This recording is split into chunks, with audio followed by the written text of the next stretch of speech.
میرے اعمال کا بدلہ تو جہنم ہی تھا، میں تو جاتا مجھے سرکار نے جانے نہ دیا۔ الحمدللہ رب العالمین والصلاة والسلام علی سید المرسلین، اما بعد فاعوذ باللہ من الشیطان الرجیم، بسم اللہ الرحمن الرحیم۔ پڑھیے، الصلاة والسلام علیک یا رسول اللہ وعلی آلک واصحابک یا حبیب اللہ، الصلاة والسلام علیک یا نبی اللہ وعلی آلک واصحابک یا نور اللہ۔ درود پاک پڑھنے کے بے شمار فضائل و برکات ہیں، اور بہت ساری احادیث، بہت سارے واقعات جب ہم درود پاک کے فضائل میں پڑھتے ہیں تو ایمان تازہ ہو جاتا ہے کہ درود پاک کب کب کہاں کہاں اور کیسے کیسے کام آتا ہے۔ ایک بہت ہی خوبصورت واقعہ، بڑا ایمان افروز واقعہ ہے جو میں آپ کے سامنے پیش کرتا ہوں۔ ایک دوست نے اپنے ایک دوسرے دوست کو قرض دیا، اور جب اس نے قرض دیا تو وہ قرض ایک بڑی اماؤنٹ تھی، 3000 دینار۔ وہ ٹائم آ گیا جب اس ٹائم وہ قرض لینے کے لیے اپنے دوست کے پاس گیا کہ بھائی مجھے میرے پیسے واپس دو، تو اس نے کہا کہ پیسے تو نہیں ہے میرے پاس، میں کولیپس ہو گیا ہوں، بزنس اب میرا ختم ہو گیا ہے، میں تمہاری رقم نہیں دے سکتا۔ اس نے ایک اور ٹائم دے دیا اسے کہ ٹھیک ہے اب اتنے وقت دنوں کے بعد میں دے دوں گا۔ وہ ٹائم بھی گزر گیا، اور جب وہ ٹائم بھی گزر گیا تو اس کے بعد اس دوست نے کہا کہ اب تو پیسے دے دو بھائی، میرا ٹائم پورا ہو گیا ہے، پھر نہ دے سکا ٹائم۔ آخر کار معاملہ جو ہے وہ کورٹ میں چلا گیا، قاضی کے پاس چلا گیا۔ اب قاضی نے جس کو پیسے دینے تھے اس کو بلایا اور کہا کہ بھائی آپ کو اس کے پیسے دینے ہیں؟ کہتا ہے ہاں پیسے تو دینے ہیں۔ تو کہا پھر دیتے کیوں نہیں ہو؟ کہا پیسے ہیں ہی نہیں، کاروبار ہی ختم ہو گیا ہے، قرضہ تو لیا تھا، اب میرے پاس بچا ہی کچھ نہیں ہے۔ تو کہا اچھا اب یہ بتاؤ کہ کب دو گے، کیسے دو گے؟ اس نے کہا بس میرے پاس پیسے ہی نہیں ہیں۔ تو کہا اب تمہارے پاس 30 دن کا ٹائم ہے، 30 ڈیز میں یا تو اس کے پیسے لوٹا دو یا 30 دن کے بعد تمہیں قید کر دیا جائے گا۔ یہ شخص اب گھر آیا، پیسے تو تھے نہیں، مگر شاید علماء نے لکھا کتابوں میں، یہ واقعہ کئی بڑی بڑی کتابوں میں لکھا اور درود پاک کے فضائل کی بڑی بڑی کتابوں میں لکھا، اور اس شخص نے سوچا کہ اس نے ایک حدیث پاک پڑھی ہوئی تھی کہ جس میں یہ نبی پاک علیہ الصلوۃ والسلام نے فرمایا ہے، جس کا مضمون ہے کہ جو شخص پریشان ہو، مصیبت زدہ ہو، اسے چاہیے کہ مجھ پر کثرت سے درود پاک پڑھے، کیونکہ درود پڑھنا مصیبتوں اور پریشانیوں کو لے جاتا ہے۔ اب اس عاشق رسول نے سوچا اور تو کچھ ہے نہیں، اب میں درود پاک پڑھنا شروع کرتا ہوں۔ صبح سے لے کر شام تک وہ درود پاک پڑھنے لگ گیا۔ 27 دن گزر گئے، only 3 days left، 3 دن باقی تھے قاضی کے پاس جانے میں۔ 27 دن گزر گئے درود پڑھتے پڑھتے۔ جب 28ویں رات آئی تو آنکھیں تو بند ہوئیں، مگر خواب میں اسے ایک آواز آئی، گھبراؤ نہیں، تمہارا قرضہ ادا کر دیا جائے گا، تمہارا مسئلہ سالو ہو جائے گا۔ صبح اٹھتا ہے، درود پاک پڑھ رہا ہے، مگر کہتا ہے یہ آواز سے تو مسئلہ حل نہیں ہوگا، پیغام کیا ہے اسے سمجھ نہ آیا۔ 28واں دن گزر گیا، 29ویں رات آ گئی، مگر اب آنکھیں بند ہوئیں اور قسمت جاگ اٹھی۔ نبی پاک صاحب لولاک صلی اللہ تعالیٰ علیہ وسلم خواب میں تشریف لائے، اور پیارے آقا صلی اللہ تعالیٰ علیہ وسلم نے فرمایا گھبراؤ نہیں، علی بن عیسیٰ وزیر کے پاس جاؤ، وہ تمہارا قرضہ ادا کر دے گا۔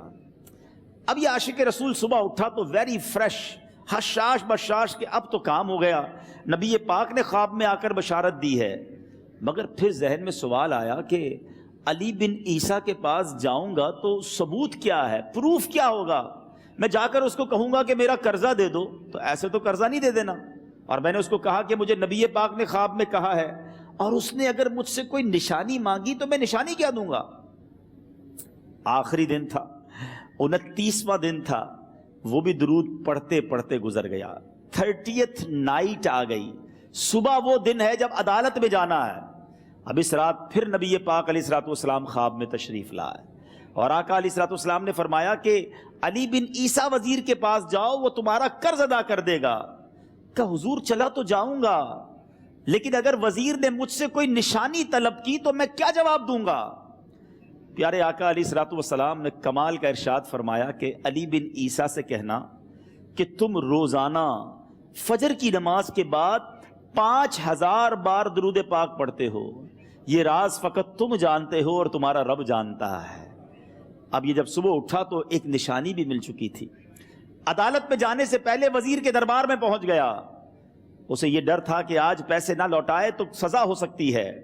جب وزیر کے دربار میں پہنچا تو وزیر اپنے مشیروں کے ساتھ بیٹھا تھا۔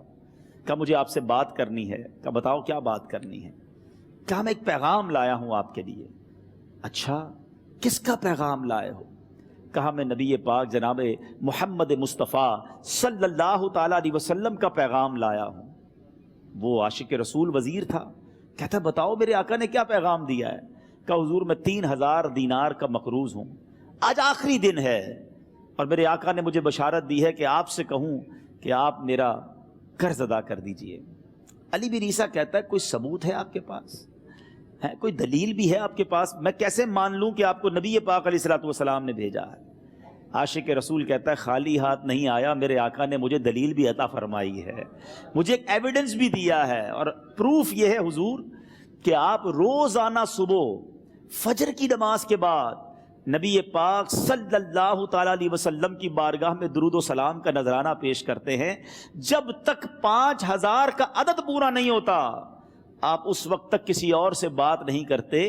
اور اے وزیر صاحب یہ راز صرف آپ کو پتا ہے اور آپ کا رب جانتا ہے۔ اللہ اکبر! وہ وزیر تو جس کو کہے نا جھوم اٹھا، ایسا عاشق رسول وزیر تھا جو روزانہ صبح 5000 درود پڑھتا ہو، اس کی تو عید ہو گئی نا۔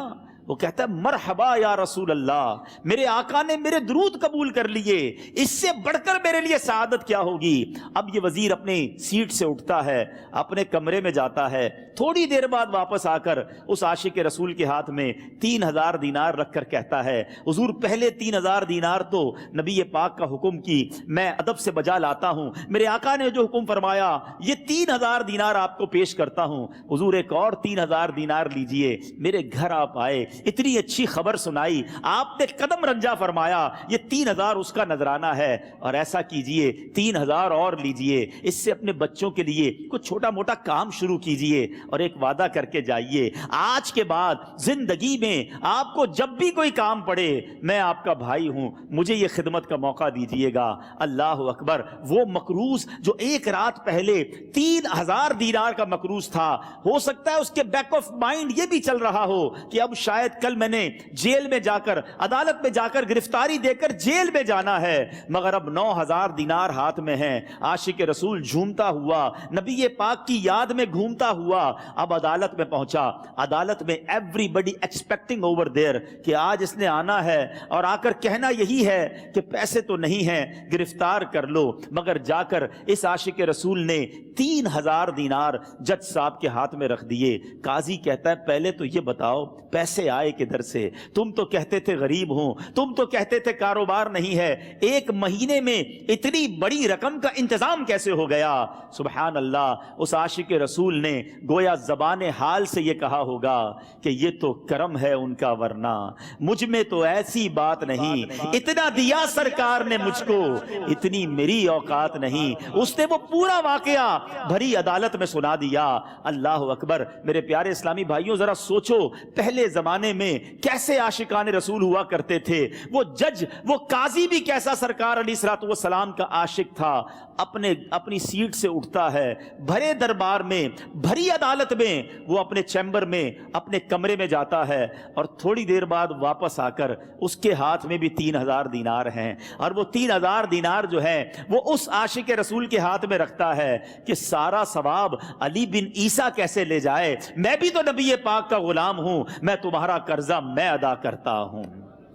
اچھا اب ایک اور عجیب سینیریو یہ بن گیا کہ جس نے کیس کیا تھا، جس نے دعویٰ کیا تھا، وہ بھی یہ سارا منظر دیکھ رہا تھا۔ کہتا ہے جج صاحب ذرا رکیے، میں بھی اپنے آقا کا امتی ہوں، اور ایک کام کیجئے، قلم کاغذ منگوائیے، اس عاشق رسول کا قرضہ ہی میں معاف کر دیتا ہوں۔ اچھا، اب عاشق رسول نے وہ واپس 3000 دینار جو جج صاحب نے دیے تھے، وہ واپس جج صاحب کو دیے کہ حضور یہ پیسے آپ ہی رکھ لیں، قرضہ ہی معاف ہو گیا، اب آپ کے پیسے کا میں نے کیا کرنا ہے؟ جج صاحب کہتے ہیں جو پیسے نبی پاک کے نام پر نکالے ہیں اب مجھے واپس نہیں چاہیے، یہ بھی تم اپنے ساتھ لے جاؤ۔ اللہ اکبر۔ میرے میٹھے اسلامی بھائیوں، وہ عاشق رسول ایک رات پہلے 3000 دینار کا مقروض ہے، اب 12000 دینار لے کر گھر کو واپس جا رہا ہے۔ اس ایک واقعے کے اندر جو ہم سب کے لیے درس ہے، جو ہم سب کے لیے پیغام ہے، شاعر لکھتے ہیں نا، دکھوں نے تم کو جو گھیرا ہو تو درود پڑھو، دکھوں نے تم کو جو گھیرا ہو تو درود پڑھو، جو حاضری کی تمنا ہو تو درود پڑھو۔ آج ہم بہت ساری پرابلمز میں ہوتے ہیں، یہاں بھی ہو سکتا ہے میرا کوئی بھائی بیمار بیٹھا ہو، کوئی قرضے میں ڈوب گیا ہو، کسی کا کوئی بزنس پرابلم چل رہا ہو، کوئی فیملی ایشو میں ڈسٹرب ہو، آپ کسی بھی پرابلم میں ہیں، خدا کی قسم درود پاک ایسا وظیفہ ہے۔ لوگ بہت سارے وظائف پوچھتے رہتے ہیں، بہت سارے جناب وظائف کے بارے میں معلومات کرتے رہتے ہیں، سچی بات یہ ہے ہر درد کی دوا ہے صلی علی محمد، ہر درد کی دوا ہے صلی علی محمد، تعویذ ہر بلا ہے صلی علی محمد۔ تو خدا را اپنی زندگی میں درود پاک کو شامل کر لیجئے، اور آپ بلیف کریں جب آپ نے کثرت سے درود پاک پڑھنے شروع کر دیے، آپ اپنی آنکھوں سے دیکھیں گے آپ کے پرابلم دور ہو رہے ہیں، آپ کی صحت اچھی ہو رہی ہے، آپ کے قرضے اترنے شروع ہو گئے ہیں، روزگار میں آپ کے برکت ہونا شروع ہو جائے گی، آپ کے چہرے پہ نور آنا شروع ہو جائے گا، آپ کی زبان میں اثر آنا شروع ہو جائے گا۔ تو سبحان اللہ، میرے آقا کا ذکر خیر ہے ہی اتنا نرالا، حدیثیں بیان کروں تو شاید ساری رات بیان کرتا رہوں کہ نبی پاک نے درود پاک کے کیسے کیسے فضائل بیان کیے ہیں۔ پیارے آقا فرماتے جس کا مضمون ہے جو ایک بار درود پاک پڑھے اللہ تعالیٰ اس پر 10 رحمتیں نازل فرماتا ہے، اس کے 10 گناہ معاف کر دیتا ہے، اس کے 10 درجات بلند کر دیتا ہے۔ درود ایک ہے، برکتیں 30 ہیں، پھر بھی درود نہ پڑھیں۔ آج ہمارا کتنا وقت سوشل میڈیا پہ ضائع ہوتا ہے، آج ہمارا کتنا وقت فضول باتوں میں ضائع ہوتا ہے، ریموٹ ہاتھ میں لے کر بیٹھتے ہیں، نہ جانے گھنٹوں ٹی وی آگے پیچھے کرتے رہتے ہیں، پوچھو کیا دیکھا تو پتہ نہیں کیا دیکھا، کیا سمجھا پتہ نہیں کیا سمجھا، ہاں سینکڑوں ہزاروں گناہ جمع کر لیے۔ ارے اس سے بہتر اگر تسبیح لے کر اللہ رسول کا ذکر کر لیتے۔ خدا کی قسم اس دنیا میں ہم بہت آسانی سے نیکیاں کما سکتے ہیں، مگر ہم نیکیوں کی طرف دھیان نہیں دیتے۔ یہ زبان اللہ کی اتنی بڑی نعمت ہے کہ چند سیکنڈز میں ہم وہ کما سکتے ہیں جو شاید ساری زندگی دنیا تجارت کر کے نہ کما سکیں۔ ذرا مل کر سارے کہیے سبحان اللہ، ذرا بلند آواز سے کہیے نا سبحان اللہ، اب کہیے الحمدللہ، اب کہیے اللہ اکبر۔ کتنی دیر لگی؟ ان 3 جملوں کو کہنے میں 30 سیکنڈ نہیں لگے، ٹھیک ہے؟ within 30 سیکنڈز آپ نے کیا کما لیا؟ کبھی سوچا آپ نے؟ کتنے بھی بڑے بزنس مین یہاں بیٹھے ہوں، مختلف فیلڈ سے بزنس مین آئے ہیں، آپ 30 سیکنڈ میں کتنا کماتے ہیں؟ ویسے کبھی تجربہ کیجئے گا، جس کی جتنی بھی آمدنی ہے نا، وہ اپنی اس آمدنی کو پہلے گھنٹوں پہ لے آئے، پھر گھنٹوں سے منٹوں پہ لائے، اور منٹوں سے 30 سیکنڈ پہ لائے، تو آپ کو پتا چلے گا کہ اگر میں سال کے مہینے کے 15-20 لاکھ روپے بھی کماتا ہوں تو 30 سیکنڈ میں چند 100 روپے ہی بنیں گے، ٹھیک ہے نا؟ 30 سیکنڈ میں بندہ اتنی کما سکتا ہے، وہ بھی بہت بڑا بزنس مین ہو۔ تو میں آپ کو بتاتا ہوں، میرے نبی کے سچے وعدے ہیں، جو ایک بار سبحان اللہ کہے اس کے لیے جنت میں درخت لگا دیا جاتا ہے، ایک بار الحمدللہ کہے جنت میں درخت لگا دیا جاتا ہے، ایک بار اللہ اکبر کہے جنت میں درخت لگا دیا جاتا ہے۔ اتنا آسان نیکیاں کمانا، اور میری زبان فضول گوئی کرتی رہے، مسلمانوں کا دل توڑتی رہے، غیبتیں کرتی رہے۔ سوچیے اپنے بارے میں، اللہ کرے اس وقت کی قدر نصیب ہو جائے اور ہم چلتے پھرتے اٹھتے بیٹھتے، ڈرائیونگ کرتے وقت ہم فارغ ہوتے ہیں، واک کرتے وقت ہم فارغ ہوتے ہیں، فارغ بیٹھے ہوتے ہیں۔ پلیز اپنے آفس میں، اپنے گھر میں، اپنے راستوں میں آپ ذکر و درود کا معمول بنائیے۔ بلیف کریں آپ کی طبیعت اچھی ہو جائے گی، آپ کو جب یہ رحمتوں کا نزول ہوگا آپ کے مسائل حل ہونا شروع ہو جائیں گے۔ صلو علی الحبیب صلی اللہ تعالی علی محمد صلی اللہ علیہ وسلم۔ آج جس موضوع پر میں نے آپ سب کے سامنے اسپیشلی کچھ مدنی پھول پیش کرنے ہیں، کچھ پوائنٹس عرض کرنے ہیں۔ دنیا میں ایک بڑی ڈیبیٹ چلتی ہے رائٹس کی، ماشاءاللہ یہاں پولیٹیشنز بھی ہیں، یہاں تاجران بھی ہیں، یہاں اور بھی شعبے سے تعلق رکھنے والے گورنمنٹ کے افسران بھی ہیں۔ اپنے اپنے رائٹس پر بہت بات ہوتی ہے کہ بھائی چلڈرنز کے کیا حقوق ہیں، شہری بینگ اے نیشنل ہمارے کیا حقوق ہیں، عورتوں کے حقوق کی بات الگ ہوتی ہے۔ اپنے اپنے رائٹس کی فکر انسان بہت کرتا ہے اور کرنا چاہیے، حقوق العباد کا درس پورا اسلام میں بھی موجود ہے۔ لیکن آج پیارے آقا علیہ الصلوۃ والسلام کے اس امت پر کیا حقوق ہیں؟ بینگ اے امتی، نبی پاک کے امتی ہونے کی حیثیت سے مجھ پر میرے آقا علیہ الصلوۃ والسلام کے کیا حقوق ہیں؟ کیا ہم میں سے کسی نے اس کو پڑھنے کی کوشش کی؟ اور اگر پتہ ہے حقوق کیا ہیں تو ان حقوق کو ادا کرنے میں ہم کس قدر کامیاب ہو گئے اور کتنی کوشش کر رہے ہیں۔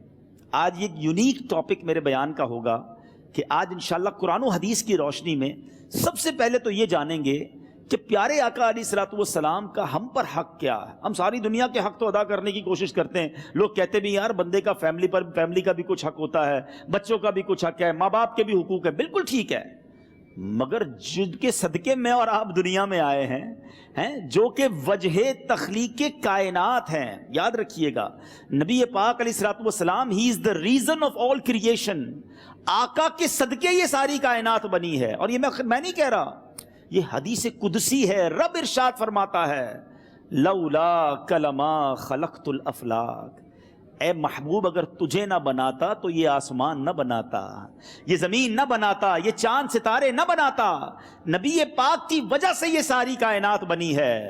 اب دیکھو یہ حدیث قدسی دیکھو اور سیدی اعلیٰ حضرت کی شاعری دیکھو، کیسے اعلیٰ حضرت نبی پاک علیہ الصلوۃ والسلام کی احادیث کی طرف اشارہ فرماتے ہیں۔ آپ لکھتے ہیں وہ جو نہ تھے تو کچھ نہ تھا، وہ جو نہ تھے تو کچھ نہ تھا، وہ جو نہ ہو تو کچھ نہ ہو، جان ہے وہ جہان کی، جان ہے تو جہان ہے، آقا ہے تو یہ سارا جہان ہے۔ تو پتہ یہ چلا کہ نبی پاک کی وجہ سے ساری کائنات بنی ہے، تو ان کے حقوق کا خیال کتنا رکھنا چاہیے۔ حالانکہ نبی پاک ہمارے اوپر کتنے مہربان ہیں۔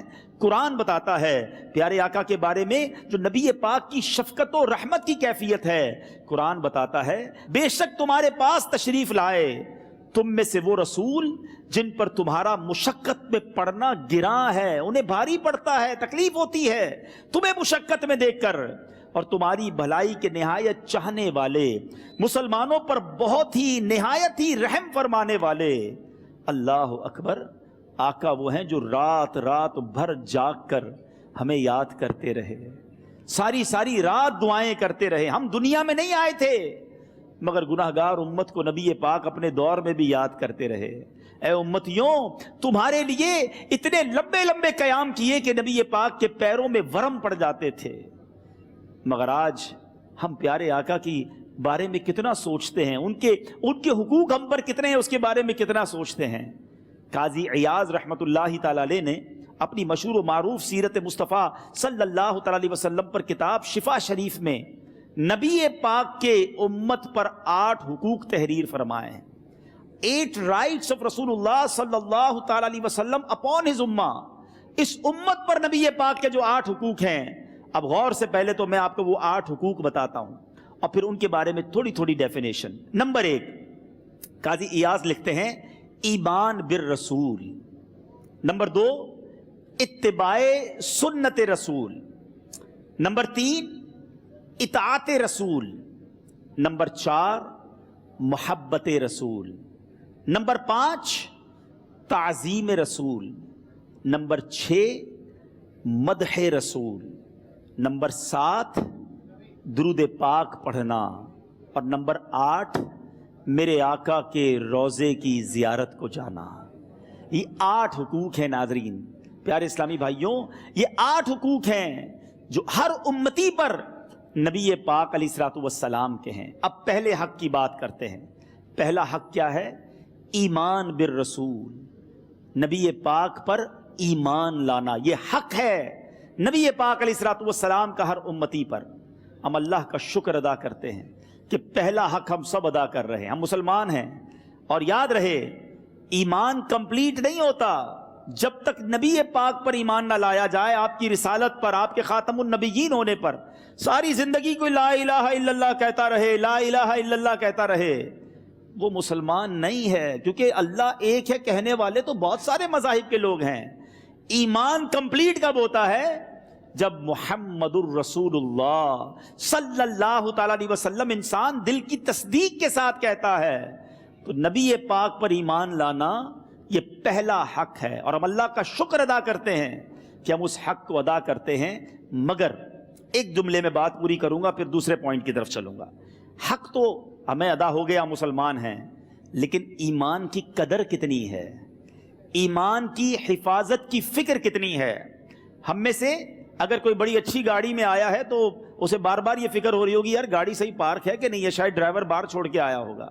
جتنی قیمتی چیز اتنی حفاظت کی فکر۔ ایمان سے بڑھ کر تو قیمتی چیز کوئی نہیں نا ہمارے پاس، مگر اس کی حفاظت کی فکر کیا ہے، اس کے بارے میں کتنی دعائیں ہیں۔ دوسرا حق ہے اتباع سنت رسول، نبی پاک علیہ الصلوۃ والسلام کی سنت پر عمل کرنا۔ اب ذرا قرآن کا پیغام سنیے۔ قرآن کہتا ہے اے رسول فرما دیجئے اگر تم لوگ اللہ سے محبت کرتے ہو، ذرا ایک کمال کی بات دیکھیں، محبوب و محب میں نہیں میرا تیرا۔ اللہ نے یہ نہ فرمایا کہ اگر اللہ سے محبت کرتے ہو تو اے بندو میری مانو، ہیں جو میں نے فرمایا اس پر عمل کرو۔ قرآن میں رب فرما رہا ہے کہ اگر مجھ سے محبت کرتے ہو تو میرے محبوب کی اتباع کرو۔ اچھا یہ کرو گے تو ملے گا کیا؟ قرآن اس کا ریوارڈ، اس کا انعام بھی اعلان کر رہا ہے کہ جو پیارے آقا کی سنت پر عمل کریں گے، نبی پاک کو فالو کریں گے، قرآن کہتا ہے جب یہ کر لو گے یحببکم اللہ۔ تم پہلے تو یہ کہہ رہے تھے نا ہم اللہ سے محبت کرتے ہیں، مگر نبی پاک کی پیروی کرو گے تو اللہ تمہیں اپنا محبوب بنا لے گا۔ میں کہوں میں اللہ سے محبت کرتا ہوں یہ تو کوئی کمال کی بات نہیں، ضروری ہے اللہ سے محبت کرنا ورنہ ایمان پورا نہیں ہوگا، مگر رب اپنا محبوب بنا لے، اس سے بڑا انعام کیا ہے؟ اور آگے صرف یہ نہ فرمایا کہ رب محبوب بنا لے گا، فرمایا وَيَغْفِرْ لَكُمْ ذُنُوبَكُمْ وَاللَّهُ غَفُورٌ رَحِيمٌ۔ اللہ تم کو اپنا محبوب بھی بنا لے گا اور تمہارے گناہوں کو بخش دے گا، اور اللہ بہت بڑا بخشنے والا ہے۔ سبحان اللہ، سنت رسول کا یہ درجہ ہے۔ بدقسمتی سے آج کل ماشاءاللہ کاروباری لوگ بیٹھے، یہ بڑا پرابلم ہے، اس کو آپ سوچئے بھی اور ایڈریس بھی کیجئے۔ آج لوگ کہتے ہیں یار فرض تو نہیں ہے نا، واجب تو نہیں ہے نا، سنت ہی ہے نا، چلو ٹھیک ہے پھر تو چھوڑ سکتے ہیں۔ معاذ اللہ ثم معاذ اللہ، آج سنت کو ہم نے بڑا آرڈنری لینا شروع کر دیا۔ حج کے سفر پہ جائیں، عمرے کے سفر پر جائیں، لوگ ہم سے ہی مسائل پوچھ رہے ہوتے ہیں، مولانا صاحب بتائیں یہ ضروری تو نہیں کرنا، اگر یہ نہ کریں تو دم تو نہیں ہوگا؟ ارے بھائی دم نہیں ہوگا لیکن سنت تو ہے پیارے آقا کی، بس دم نہیں ہوگا نا پھر ٹھیک ہے۔ استغفر اللہ، نبی پاک کی سنت کو اتنا آرڈنری لے لیا، حالانکہ یہ حق ہے نبی پاک علیہ الصلوۃ والسلام کا کہ ان کی سنت کی اتباع کی جائے۔ اب میں بتاتا ہوں ایک دو واقعات کے ذریعے کہ صحابہ کرام علیہم رضوان نے تو ان سنتوں پر بھی عمل کیا جن کو کرنے کا حکم نہیں تھا، مگر وہ اس دیوانہ وار نبی پاک کے طریقے پر عمل کرتے۔ سبحان اللہ، صدیق اکبر عاشق اکبر ہیں، ساری زندگی نبی پاک کی اطاعت میں، آپ کی یہ سمجھے سنتوں پر عمل کرنے میں گزاری، مگر حضرت ابوبکر صدیق کا جب آخری وقت آیا، لاسٹ بریتھس تھی، اپنی بیٹی بی بی عائشہ سے کہتے ہیں بتاؤ تو صحیح میرے آقا نے اس دنیا سے کس دن پردہ فرمایا تھا؟ وہ دن کون سا تھا؟ کتنے کپڑوں میں کفن دیا گیا؟ صدیق اکبر کی تمنا یہ تھی کہ جس دن نبی پاک کا انتقال ہوا کاش مجھے دن بھی وہ مل جائے، میری آخری زندگی کے جو لباس ہو وہ بھی نبی پاک کے طریقے کے مطابق ہو، اس قدر سنت کا خیال تھا۔ سبحان اللہ، حضرت ابو ہریرہ کے بارے میں آتا ہے، مشکات شریف کی حدیث ہے، آپ ایک ایسی جماعت کے پاس سے گزرے، ایسے لوگوں کے پاس سے گزرے جہاں مسلم ہے، پوری جو آج کل ہمارے یہاں بھی فل بکرا وغیرہ جو بنایا جاتا ہے، مسلم بکری تھی۔ لوگوں نے کہا حضور ہمارے ساتھ بیٹھ کر کھانا کھا لیجئے۔ حضرت ابو ہریرہ نے یہ کہہ کر کھانے سے انکار کر دیا کہ نبی پاک علیہ الصلوۃ والسلام نے تو کبھی جو کی روٹی بھی پیٹ بھر کر نہ کھائی، بھلا میں ایسے پر تکلف اور لذیذ کھانے کیسے گوارا کر سکتا ہوں؟ لذیذ کھانے جائز ہیں، مگر صحابہ پیارے آقا علیہ الصلوۃ والسلام کی سیرت پر اتنا عمل کرتے تھے، اور آج ہم ہیں کہ جن سنتوں کا حکم دیا گیا ہے وہ بھی چھوڑ دیتے ہیں۔ آج سنتوں سے دوری کا عالم یہ ہے میٹھے اسلامی بھائیوں، پہلے میں سنت کی ایک اور فضیلت بتا دوں. جتنے بیٹھے ہیں میرا خیال ہے سبھی چاہتے ہیں، کون کون چاہتا ہے کہ پیارے آقا کے ساتھ جنت میں داخلہ مل جائے؟ آئے ہائے، اللہ کرے آج جس کا ہاتھ اٹھائے اللہ سب کو داخلہ عطا فرما دے. میرے رب کے خزانوں میں کمی نہیں. لیکن نبی پاک نے فارمولہ خود بتایا. آقا علیہ الصلوۃ والسلام فرماتے ہیں جس نے میری سنت سے محبت کی اس نے مجھ سے محبت کی، اور جس نے مجھ سے محبت کی وہ میرے ساتھ جنت میں جائے گا. جنت میں جانے کا فارمولہ پیارے آقا عطا فرما چکے ہیں، سنت پر عمل کرنا ہے. مگر آج کیا حال ہے اپنے بارے میں سب چیک کر لیں. میں کسی کو ڈائریکٹلی نہیں کہہ رہا، ہر بندہ اپنے آپ کو چیک کر لے. اور اگر میری بات سمجھ رہا ہے نا تو اکیلے میں گھر جا کر آئینے کے سامنے کھڑے ہو جائیے گا. آج حال یہ ہے کہ کسی نوجوان ماڈرن مسلمان سے ملیں تو سمجھ نہیں آتا کہ سلام کریں یا نہ کریں، کیونکہ چہرے پر تو کوئی نبی پاک کی سنت نہیں ہے، لباس میں بھی کوئی سنت نظر نہیں آ رہی. چلو تھوڑی سی بات کرتے ہیں، بات میں پتہ چل جائے گا مسلمان ہے کہ نہیں. تو نہ سلام ہے، نہ دعا ہے، نہ کوئی اسلامی ورڈ ہے، عجیب و غریب باتیں ہیں، گالیاں ہیں، فضول باتیں ہیں. اب تو انگریزوں والا سلام کا طریقہ آ گیا ہے، نہ السلام علیکم کہنا ہے، نہ وعلیکم السلام کہنا ہے، گڈ مارننگ، بلکہ اب تو گڈ مارننگ گڈ ایوننگ سے بھی نکل کر واٹس ایپ پر آ گئے ہیں. تو اب اس طرح کا اسٹائل ہے کہ سمجھ نہیں آ رہا. اچھا بھائی، نہ چہرے سے پتہ چلا نہ باتوں سے پتہ چلا. چلو گھر چلتے ہیں، شاید گھر پر کوئی اسلام کی چیز نظر آ جائے گی، کوئی کعبہ شریف، کوئی مدینہ شریف، کوئی تغرا. تو گھر گئے تو بیڈ روم میں تو فلمیں، ڈراموں اور اداکاروں کی تصویریں ہیں.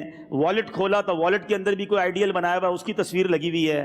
ارے یار چیک کرو کیسا مسلمان ہے. کوئی کاروبار کی طرف چلتے ہیں تو کاروبار میں گئے تو وہاں بھی سارے حرام کام چالو ہیں.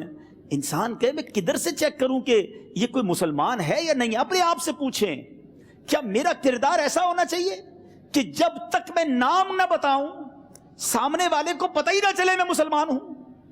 سچی بات یہ ہے، اللہ کرے ایسے مسلمان بن جائیں. شاعر لکھتا ہے نا، فنا اتنا تو ہو جاؤں میں تیری ذات عالی میں، فنا اتنا تو ہو جاؤں میں تیری ذات عالی میں، آقا جو مجھ کو دیکھ لے اس کو تیرا دیدار ہو جائے. ہمیں لاکھوں میں کوئی دیکھے نا تو پہچان لے یہ نبی پاک کا امتی جا رہا ہے، یہ سرکار کا غلام جا رہا ہے. ارے اس کا چہرہ سنتوں والا ہے، اس کا لباس سنتوں والا ہے، یہ کھانا کھاتا ہے تو سنت کے مطابق، یہ بات کرتا ہے تو نبی پاک کا ذکر کرتا ہے، سلام کرتا ہے، اسلامی اصطلاحات استعمال کرتا ہے. ارے حرام دیکھنے سے بچتا ہے، حرام سننے سے بچتا ہے، حرام کھانے سے بچتا ہے. مسلمان اور نبی پاک کا غلام تو ایسا ہونا چاہیے. حق تو یہ ہے نبی پاک علیہ الصلوۃ والسلام کا.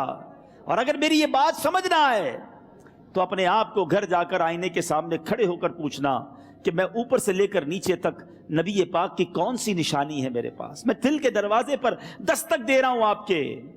آقا کا امتی تو سنتوں پر عمل کرنے والا ہونا چاہیے. اب آتے ہیں نبی پاک کا اس امت پر جو تیسرا حق ہے، اطاعت رسول. پیارے آقا کی کمانڈمنٹس کو فالو کیا جائے. جو آرڈر نبی پاک علیہ الصلوۃ والسلام نے فرما دیا وہ ہمارے لیے سب سے مقدم ہے. اور یہ میں نہیں کہہ رہا، نبی پاک کی اطاعت کا درجہ کیا ہے سنو قرآن کیا کہتا ہے.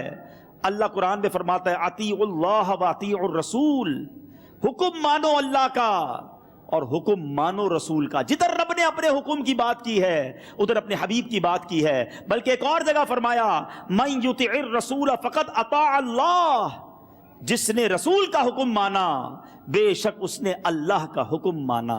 کچھ لوگوں کو اعلیٰ حضرت کی شاعری میں اشکال ہوتا ہے. میں ساتھ ساتھ ذکر رضا اس لیے کرتا جا رہا ہوں کہ بریلی کے تاجدار کا تعارف بھی ہوتا رہے اور ان کا مقام بھی پتہ چلتا رہے.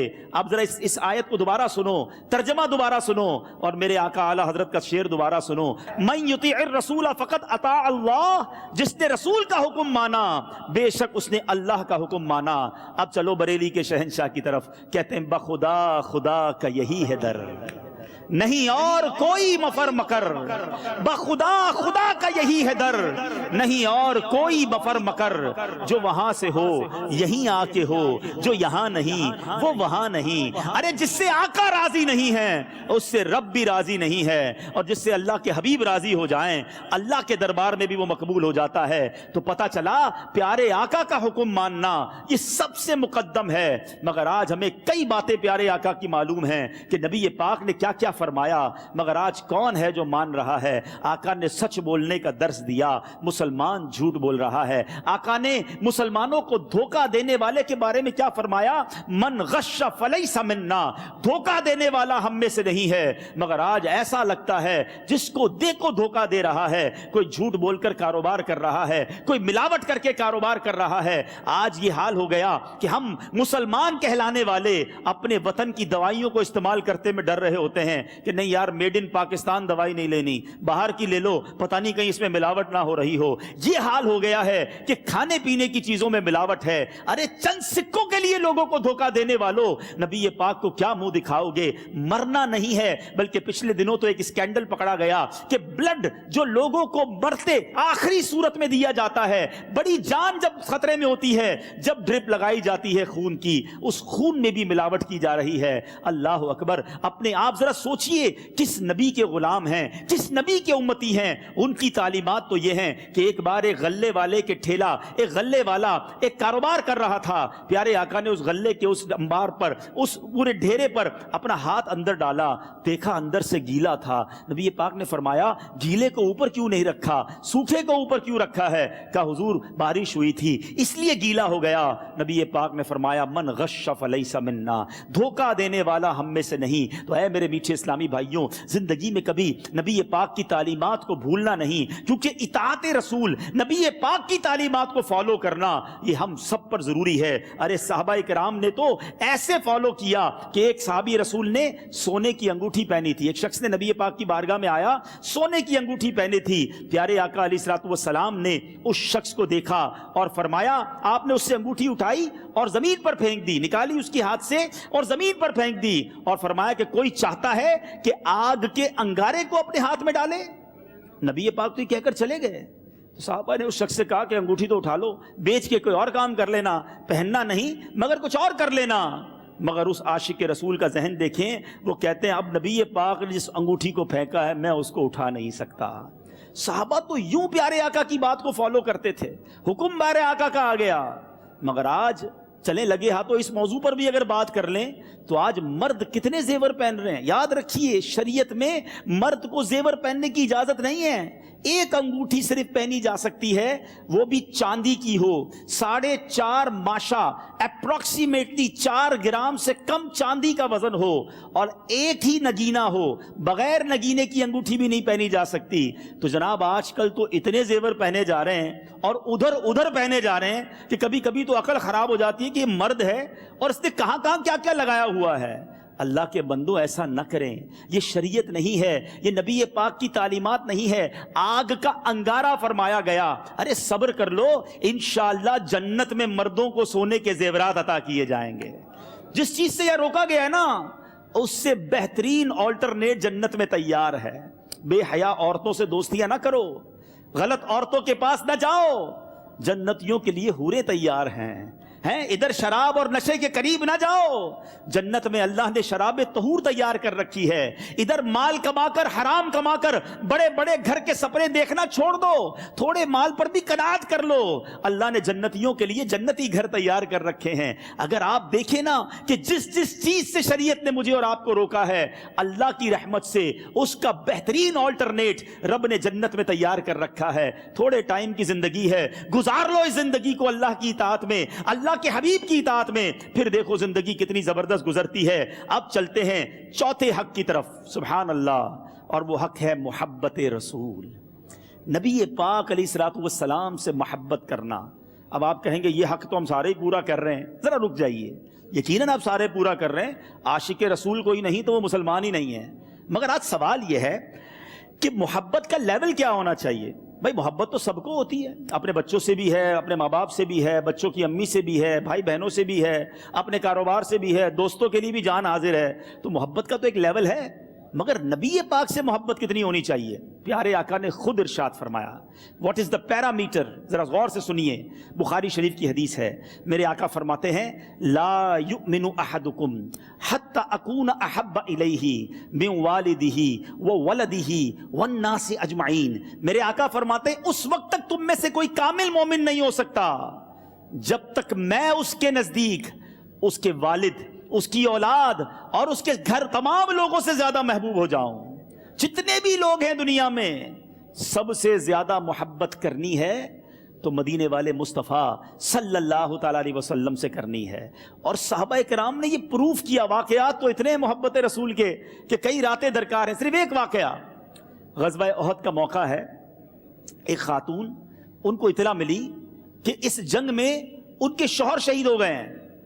مدینے سے آپ نے دیکھا ہوگا احد شریف تھوڑا سا دور ہے، ابھی تو گاڑی میں جلدی پہنچ جاتے ہیں، اس زمانے میں ایک تھوڑا فاصلہ زیادہ تھا. تو وہ دوڑتی ہوئی احد کی طرف گئیں اور شیطان نے یہ افواہ اڑا دی تھی کہ معاذ اللہ نبی پاک بھی شہید ہو گئے ہیں. وہ دوڑتی بھی جا رہی ہیں. کسی نے روک کر کہا کہ اے خاتون، تمہیں پتا ہے تمہارے والد کا انتقال ہو گیا ہے، تمہارے والد شہید ہو گئے ہیں. وہ کہتی مجھے اس کی پرواہ نہیں، بتاؤ میرے آقا کیسے ہیں. تھوڑا اور آگے گئی، کسی اور نے روک کر کہا کہ تمہیں معلوم ہے تمہارے بیٹے بھی شہید ہو گئے ہیں. مجھے اس کی بھی پرواہ نہیں، بتاؤ میرے آقا کیسے ہیں. تھوڑا اور آگے گئی، کسی نے کہا تمہیں معلوم ہے تمہارے شوہر بھی شہید ہو گئے ہیں. کہ مجھے کوئی پرواہ نہیں، بتاؤ میرے آقا کیسے ہیں. خاتون ہیں. اور جب انہوں نے نبی پاک کو صحیح سلامت دیکھا تو اس خاتون نے کیا کہا، یا رسول اللہ کل مصیبت بعدک جلل. آقا آپ سلامت ہیں تو ساری مصیبتیں ہیچ ہیں. یہ جذبہ تھا صحابہ کرام کا. شاعر کہتا ہے نا، بڑھ کر اس نے رخ انور کو جو دیکھا تو کہا تو سلامت ہے تو پھر ہیچ ہیں سب رنج و علم. میں بھی، باپ بھی، شوہر بھی، برادر بھی فدا. اے شہیدی تیرے ہوتے ہوئے کیا چیز ہیں ہم. کس بات کی مثال دوں. آج تھوڑے پیسے آ جائیں، تھوڑا نفع سامنے آئے، عشق رسول سائیڈ پہ ہو جاتا ہے، نبی پاک کی تعلیمات سائیڈ پہ. ارے یار بڑا پروفٹ ہے، کر لو بھائی، تھوڑی کوئی مسئلہ نہیں ہے. ساری مارکیٹ کرتی ہے، ہم جھوٹ نہیں بولیں گے تو دوسرا جھوٹ بول کے مال بیچ دے گا. ارے یہ عشق رسول نہیں ہے. نبی پاک سے محبت کا تقاضا یہ ہے کہ تمام چیزوں سے زیادہ اگر محبت ہوگی تو سرور کائنات صلی اللہ تعالی علیہ وسلم سے ہوگی. آپ بھول گئے وہ دن جب غزوہ تبوک کا موقع تھا. حضرت عمر کہتے ہیں تھوڑے پیسے زیادہ تھے. آج ہمارا حال یہ ہے، جو بندہ تھوڑا سا ڈاؤن فال میں ہو اور اچانک پیسے آنا شروع ہو جائیں، تھوڑا مال آئے تو کہتا ہے یار پیسے آئے ہیں اب چلتے ہیں دنیا گھومنے. وہ والی گاڑی لینے کا بڑے ٹائم سے ارمان تھا، اب تو ٹائم آیا نئے ماڈل کی گاڑی لینے. یار روز دوست کے ہاتھ میں گھڑی دیکھتا تھا، اب وہ والی گھڑی بھی لے لوں گا.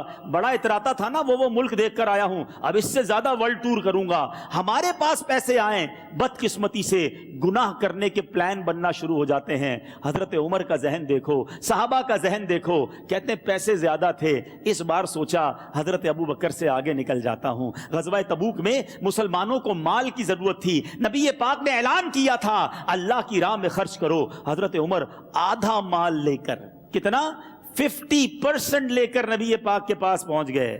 آج بھائیوں کو 2.5% زکوٰۃ مشکل لگتی ہے. 2.5%، 10 لاکھ روپے زکوٰۃ.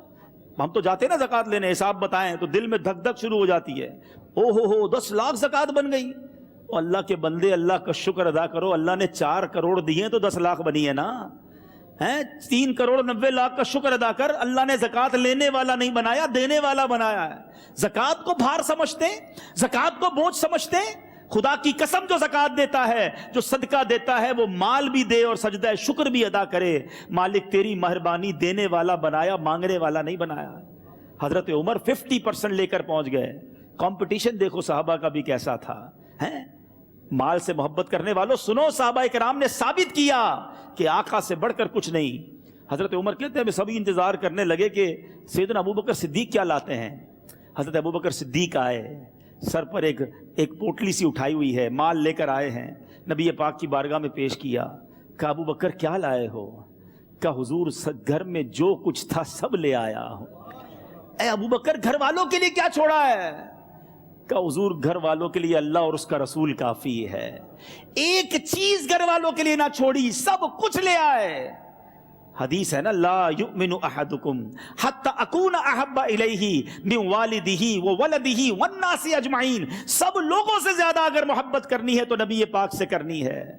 یہ ہے نبی پاک کا حق امت پر کہ ان سے محبت کی جائے اور دل و جان سے کی جائے. ٹیسٹ کیجئے کہ کیا واقعی میں اپنے آقا سے اتنی محبت کرتا ہوں، اور اگر نہیں کرتا تو ایمان کامل نہیں ہے. آج اس بیان کے بعد یہ طے کر کے جائیں کہ جب جب پیارے آقا کی ناموس کی بات آئے، نبی پاک کے نام کی بات آئے، پیارے آقا کی سنت کی بات آئے، ان کے آرڈرز کی بات آئے، وہی سب سے پہلے میرے لیے ہوگا۔ پانچواں حق میرے آقا علیہ الصلوۃ والسلام کا اس امت پر کیا ہے؟ تعظیم رسول، ریسپیکٹ آف رسول اللہ صلی اللہ تعالی علیہ وسلم۔ اپنے حبیب سے محبت دیکھو، اللہ قرآن میں فرماتا ہے انا ارسلناک شاہدا ومبشرا ونذیرا لتؤمنوا باللہ ورسولہ وتعزروہ وتوقروہ وتسبحوہ بکرۃ واصیلا۔ قرآن میں رب فرماتا ہے بے شک ہم نے تمہیں اے رسول بھیجا، حاضر و ناظر اور خوشخبری دینے والا اور ڈر سنانے والا، تاکہ اے لوگو تم اللہ اور اس کے رسول پر ایمان لاؤ اور رسول کی تعظیم و توقیر کرو اور صبح و شام اللہ کی پاکی بولو۔ تعظیم و توقیر کا حکم رب قرآن میں دے رہا ہے، تو نبی پاک کی معاذ اللہ ذات میں کوئی کمی تو دور کی بات، پیارے آقا سے نسبت والی چیز کی بھی کوئی تحقیر کرتا ہے تو وہ ایمان سے خارج ہو جاتا ہے۔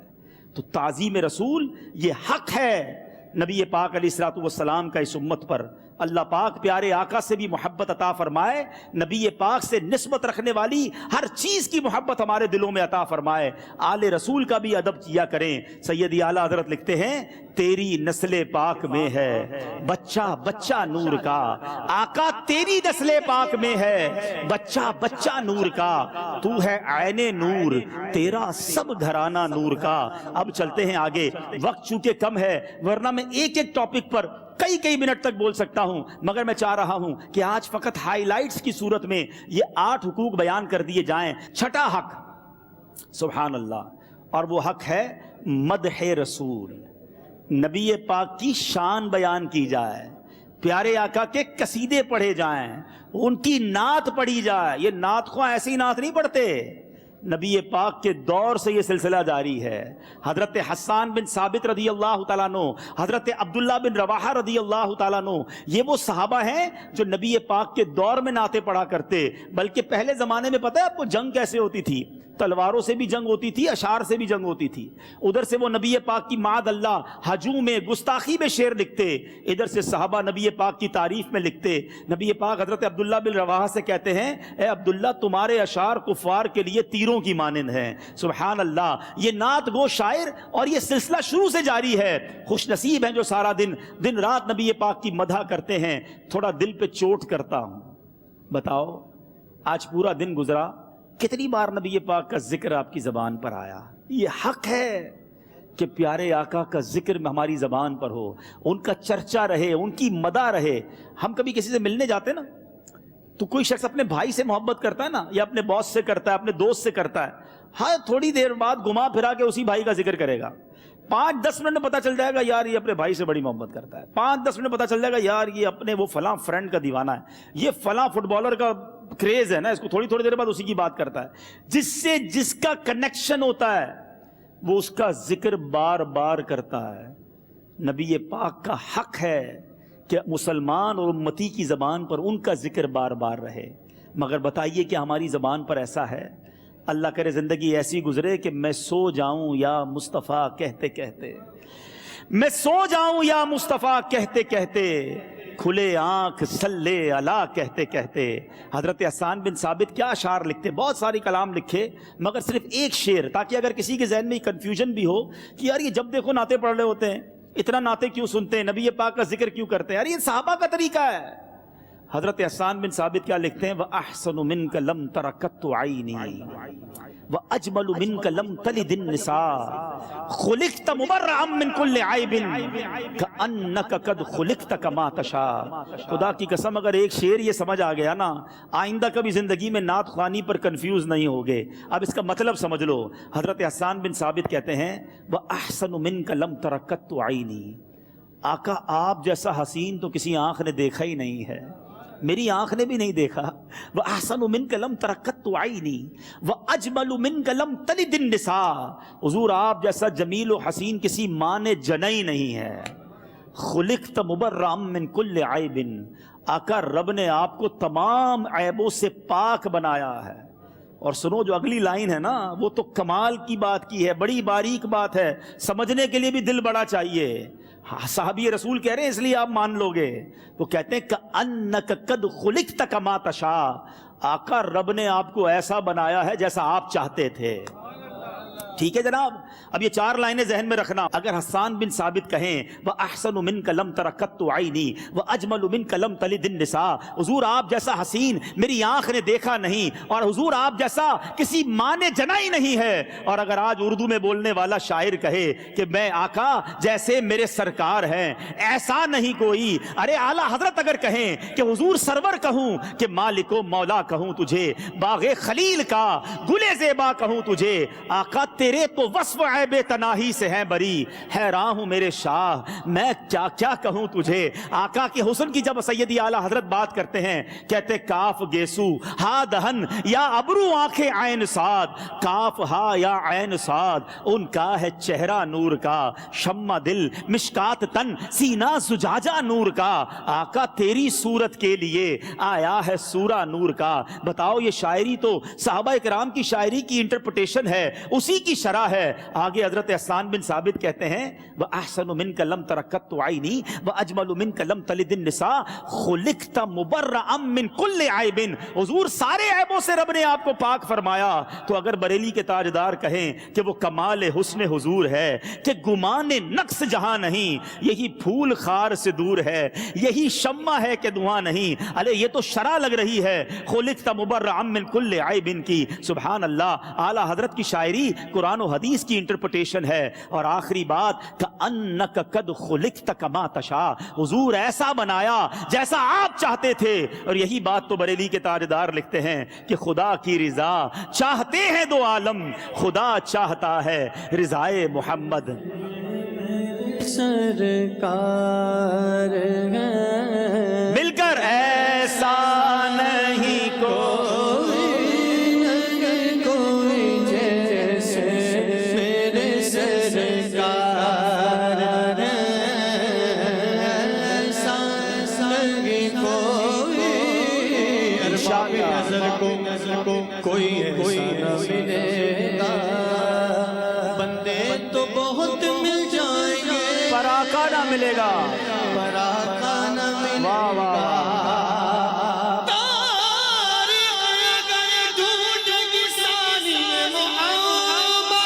ارے ساری تو بڑی چیز ہے، سایہ ملے گا جیسے میرے سرکار ایسا. وہی رب ہے جس نے تجھ کو ہم کو کرم بنایا، ہم بھیک مانگنے کو تیرا راستہ بتایا. تجھے حمد ہے خدایا، تجھے حمد ہے خدایا. وہ کنواری پاک مریم ونفخت فیہ کادم ہے عجب نشان اعظم مگر آپ نہ بجایا. وہی سب سے افضل آیا، وہی سب سے افضل آیا، وہی سب سے افضل آیا. یہی پوری سورت والے جہاں کے تھانے،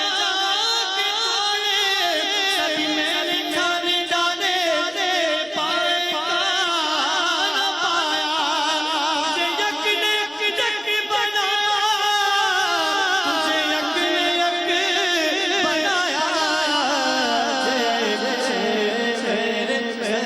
سبحان اللہ. تو نبی پاک کی مدح سرائی یہ حق ہے، اس کو سعادت سمجھ کر کیا کریں اور ضرور شریعت کے دائرے میں رہ کر ہونی چاہیے. اب چلتے ہیں 7ویں حق کی طرف، اور وہ ہے نبی پاک پر درود پڑھنا.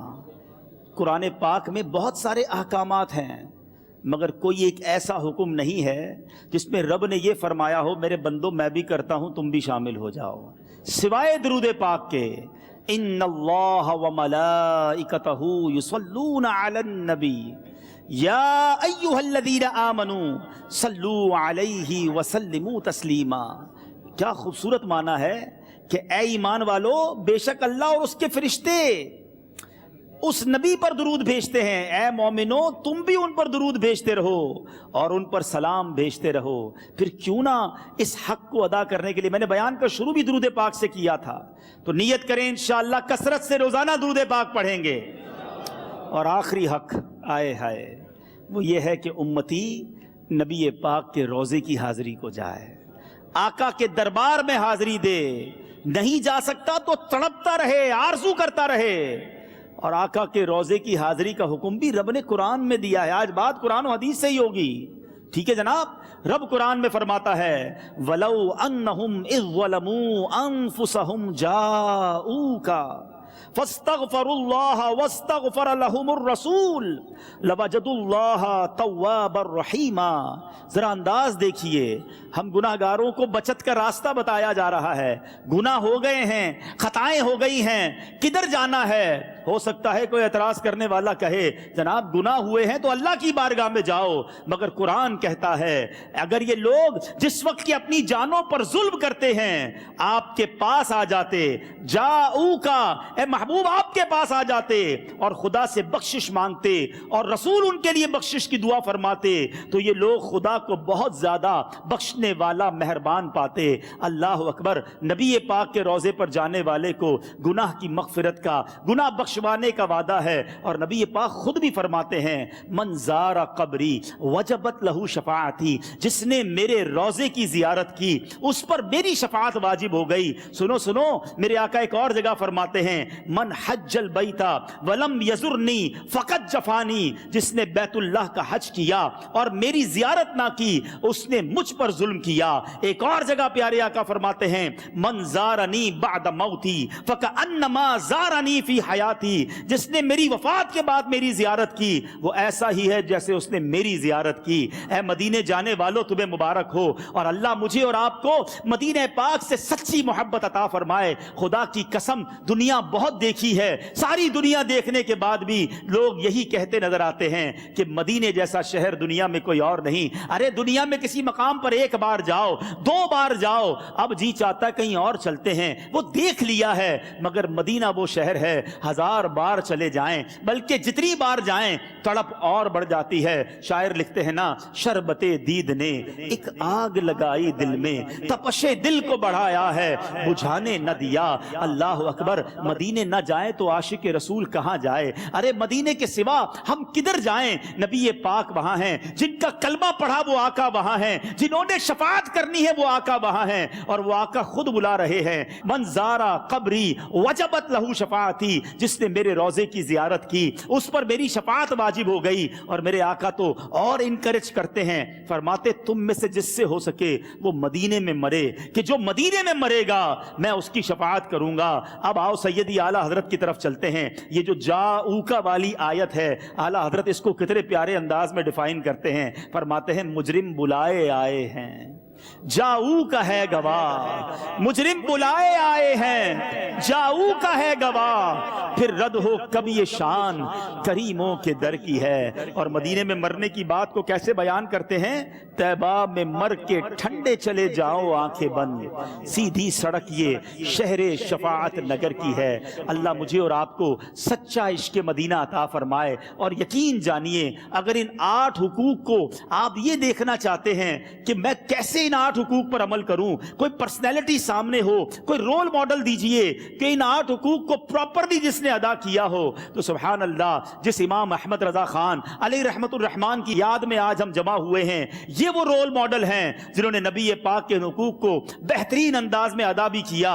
ارے ادا تو کیا، ادا کرنا کیسے ہے وہ بھی سکھایا۔ نبی پاک کا ذکر کیسے کرنا ہے، آقا کی مدح کیسے کرنی ہے، نبی پاک کی تعظیم کیسے کرنی ہے، سنت پر عمل کیسے کرنا ہے، اللہ اکبر، اور پیارے آقا کے مدینے سے محبت کیسے کرنی ہے۔ اب بریلی کے تاجدار سے سیکھو کہ کیا انداز تھا۔ تو بہرحال میرے میٹھے اسلامی بھائیوں، باتیں تو بہت ساری ذہن میں آ رہی ہیں، اور مسئلہ یہ ہے کہ بیان اختتام پر پہنچا ہے اور ذکر مدینہ چھڑ گیا ہے، اور جی چاہتا ہے کہ ذکر جاری رہے، مگر مجھے اندازہ ہے کہ اب وقت کافی ہو گیا ہے، تو میں اپنی بات کو کنکلوڈ کرتا ہوں۔ آج بیان میں نے 8 حقوق مصطفیٰ بیان کیے ہیں جو امتی پر رسول اللہ کے حقوق ہیں۔ شاید بہت سارے ناظرین نے، بہت سارے حاضرین نے پہلی بار سنے ہوں گے، کیا یہ پہلے معلوم نہیں ہونے چاہیے تھے؟ اور اگر آج معلوم ہو گئے ہیں تو عمل کب کریں گے؟ آج سے نیت کریں کہ انشاءاللہ جو بیان سنا ہے اس کو یاد بھی رکھیں گے اور اس پر عمل کرنے کی کوشش بھی کریں گے انشاءاللہ۔ اور اس کو عمل کرنے کے لیے مجھے اور آپ کو ایک انوائرمنٹ چاہیے گا، ایک ایسا ماحول چاہیے گا کہ جہاں ہم جائیں تو ان چیزوں کو عمل کرنا آسان ہو جائے۔ میں شرابیوں کے ساتھ بیٹھ کر نمازی نہیں بن سکتا، جواریوں کے ساتھ بیٹھ کر عاشق رسول نہیں بن سکتا۔ اگر میں چاہتا ہوں کہ واقعی نبی پاک کا سچا امتی بنوں تو مجھے ایسے لوگوں کی صحبت اختیار کرنی ہوگی کہ جن کے پاس جائیں تو ذکر مدینہ ہوتا ہو، جن کے پاس جائیں تو درود کی صدائیں آتی ہوں، جن کے پاس جائیں تو سنت رسول پر عمل کرنا آسان ہو جائے، جن کے پاس جائیں تو قرآن کی تلاوت کی صدائیں آئیں، جن کے قریب ہو جاؤں تو نبی پاک کی اطاعت کرنا آسان ہو جائے۔ وہاں نہ جاؤں جہاں نماز پڑھنے پہ دوست مذاق اڑاتے ہوں، مولوی بن گیا ہے، مسجد جانے لگ گیا ہے، ارے بھائی کیا یہ سیدھے ہاتھ سے کھانے پینے کی باتیں کرتے ہو۔ ایسے بھی لوگ ہیں جو سنت کا مذاق اڑاتے ہیں، اور بدقسمتی سے ہماری گیدرنگز ایسی ہیں۔ اگر آج یہ نیت کر لی ہے کہ نبی پاک علیہ الصلوۃ والسلام کا سچا امتی بننا ہے تو پھر ماحول بھی ایسا اپنانا ہوگا، اور اللہ کی رحمت سے اس پیارے ماحول کو اگر ہم ڈھونڈیں تو آج ہمارے سامنے دعوت اسلامی کا مدنی ماحول موجود ہے، اور یہ ماحول ایسا ہے کہ جس میں جا کر یہ چیزیں کرنا آسان ہو جاتا ہے۔